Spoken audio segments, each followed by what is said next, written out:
Lacrimosa drops on June 3rd, and her banner runs for 21 days. If you are on the fence about pulling, this video will settle it. Solid reasons why Lacrimosa is one of the best pulls in NTE right now, from her kit, to her reactions, to something nobody else has in the game.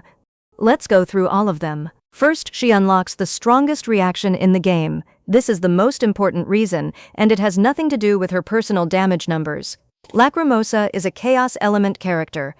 Chaos Element is one half of 3 different reactions: Scorch with Incantation, Nova with Psyche, and Discord when you chain both together. Discord is the strongest triple reaction in NTE. It reduces the enemy's break threshold and increases all damage they take for the entire duration it is active. Boss break bars collapse faster, every hit lands harder. Ultimates, during the break window, deal the highest numbers in the game. Here is the critical part: you cannot trigger any of these reactions without a Chaos character on your team. Not Scorch, not Nova, not Discord. If you have no Chaos DPS right now, you are playing the entire game without access to the bottom trio reaction tree. Lacrimosa does not just bring her own damage, she unlocks a reaction system that makes every character around her deal more damage too. Second, her ultimate detonates everything at once. Lacrimosa's core mechanic is Nightmare, a chaos damage over time effect that stacks up to 10 times on a single target. Every basic attack applies a stack, every skill applies stacks. You build them slowly through the fight. Then you press her ultimate, Working Day Judgment. Her constructs sweep a wide area and instantly max out every enemy's nightmare stacks to 10 simultaneously. Every single stack fires at the same time, not one per second over 10 seconds, all 10 at once. In a group fight with 5 enemies, each at 7 or 8 stacks from your normal rotation, the ultimate tops them all to 10 and detonates 50 stacks in a single moment. That is the burst. One button, maximum damage across the entire group. The satisfaction of that detonation moment is genuinely one of the best things in NTE right now. Next, she permanently copies enemy abilities. This is the ability that makes Lacrimosa completely unique in the NTE roster, and it is the one most people underestimate. Hold her skill button while aiming at any enemy. She deals chaos damage to them and learns their combat technique. That move is now stored in her kit permanently. She can copy as many different enemies as she encounters. The copied technique temporarily replaces Morning Tomato when activated, and all learned moves stay in her memory forever. The practical implication is significant. Learned techniques are stored permanently in Lacrimosa's memory. New techniques can be learned to replace existing ones, or Lacrimosa can actively forget a technique on the skill page to recall Morning Tomato. You have full control over what she remembers and what she forgets. As you explore Sunward Island and the Corridor of Echoes in version 1.1, you encounter new enemy types with unique movesets. Every one of them is a potential addition to Lacrimosa's arsenal. Her kit literally grows with your exploration. And there is a detail that makes this even better. Some copied abilities only unlock their full power after you complete her spin-off quest in version 1.1. Her power is tied to her story. The more you invest in her content, the stronger she becomes. Next, the Nightmare passive fires on every 5th hit. Her A3 Awakening passive is called Molten Ice Cream, and it adds a second detonation point to her rotation that is completely separate from her ultimate. On the 5th hit of her basic attack chain, the Knockback Blast in Frying Pan mode, or the Wide Sweep in Red Jelly mode, all accumulated nightmare stacks on the target fire simultaneously.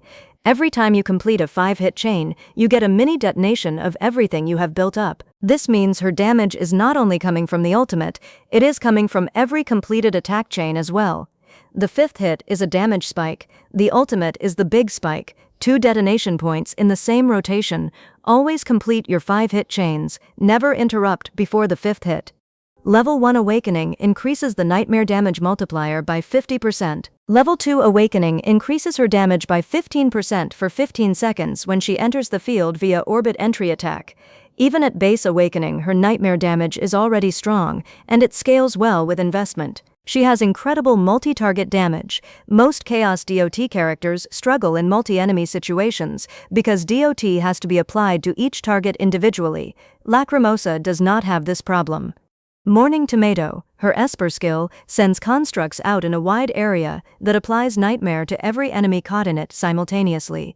Multiple targets all start stacking at the same time from a single skill activation. Then her ultimate detonates all stacks across every target in the area at once.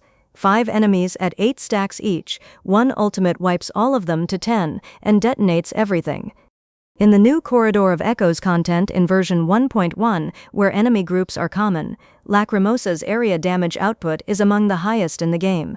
She also has a redirect skill that triggers after a critical dodge. It hurls a large amount of red jelly onto enemies, dealing 6 instances of chaos damage and reducing break simultaneously.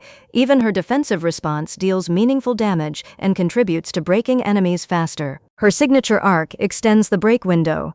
This reason matters specifically for endgame boss content. The Last Rose is Lacrimosa's signature arc. The main arc effect is the crit damage boosting Chaos Thorn effect. Her attacks all inflict Nightmare, which grants stacks of Chaos Thorn, making it easy to maintain the full buff. It also further extends the break duration once per break, allowing for some very high damage windows. In plain terms, when you break a boss, the stagger window normally lasts a fixed time. The Last Rose extends that window further. More time in the break window means more ultimates, more skills, more follow-up attacks landing with the damage amplification active. A longer break window is directly more damage against every boss in the game. For players clearing high difficulty content, this arc effect is genuinely game-changing.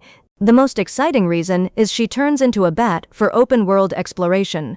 This one is not a combat reason, it is a quality-of-life reason, and it matters more than you might think in version 1.1. Outside of combat, Lacrimosa can hold the dodge button to transform into a bat and enter free flight mode. She moves freely in 3 dimensions. The flight costs stamina, but it recharges. Sunward Island, the new coastal resort area in version 1.1, is a large open area with significant vertical terrain. Cliffs, elevated platforms, island features that reward vertical movement. Lacrimosa's bat form lets you navigate all of it freely without needing to find staircases or climbing paths. Oracle stones hidden on elevated spots, achievements requiring you to reach specific locations, exploration that would take minutes on foot takes seconds in bat form. It is the kind of utility that makes every exploration session faster and more enjoyable. That's all. Lacrimosa's Fading Reverie banner runs for 21 days, starting June 3rd. Are you guys gonna pull her? Let me know in the comments. Subscribe for more NTE videos.